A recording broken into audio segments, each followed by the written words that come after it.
Efirdə Telegrafın 15:00-a olan xəbər buraxılışıdır. Günün bu saata olan mühüm xəbərlərini təqdim edirik. Sərhəddən təcili xəbər, İrana növbəti zərbə.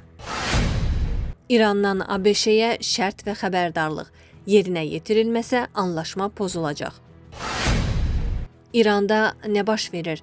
Pezeşkiyan açıqladı. Köçəryanın Putinlə görüşünə imkan verilmədi. Ermənistanın sabiq prezidenti Robert Köçəryan Kremldə Rusiya prezidenti Vladimir Putinlə görüş planlaşdırsa da ölkədən çıxışına qoyulan qadağa buna mane olub. Bunu erməni politoloq Lilit Dallakyan deyib. Keçmiş prezident və digər müxalifət liderlərinin ölkədən çıxışına qadağa qoyulması ilə bağlı ekspert bildirib. Köçəryan getdim Putinlə danışdım deməklə rolunu artırmaq istəyirdi, amma alınmadı. Aeroportdan geri qaytarıldı.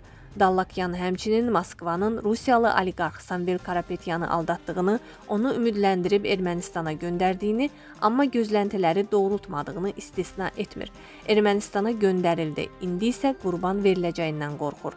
Hər şey yeni başlayır, o bildirib. Mossadın bundan sonra da ancaq bir missiyası olmalıdır, İrandakı rejimi devirmək. Telegraf xəbər verir ki, bunu İsrailin keçmiş müdafiə naziri və Evimiz İsrail partiyasının sədri Avigdor Lieberman deyib.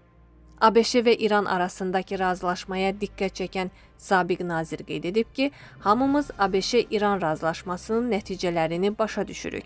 Ona görə də bu siyasi fəlakətə cavab hazırlamalıyıq. İsrailin Livana hücumu cümə günü Cenevrədə ABŞ ilə imzalanması planlaşdırılan mümkün razılaşmanı pozacaq.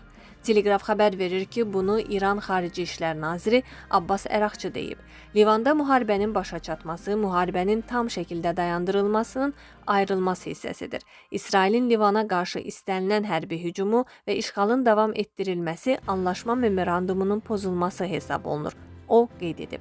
Xatırladaq ki, bundan əvvəl ABŞ, İran və vasitəçi Pakistan, Vaşinqton və Tehran arasında, o cümlədən Livanda hərbi əməliyyatların dayandırılması məqsədi daşıyan razılaşmanı təsdiqləyib. Sənədin iyunun 19-da Cenevrədə imzalanması planlaşdırılır.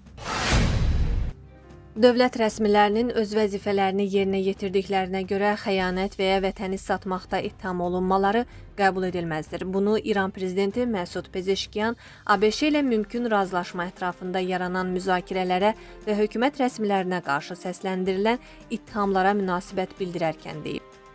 Təəssüf doğuran haldır ki, rəsmi vəzifələri çərçivəsində milli maraqları və ölkənin ləyaqətini qorumaq məqsədi ilə öz borclarını yerinə yetirən şəxslər xəyanət və ya vətəni satmaq kimi damğalarla üzləşirlər.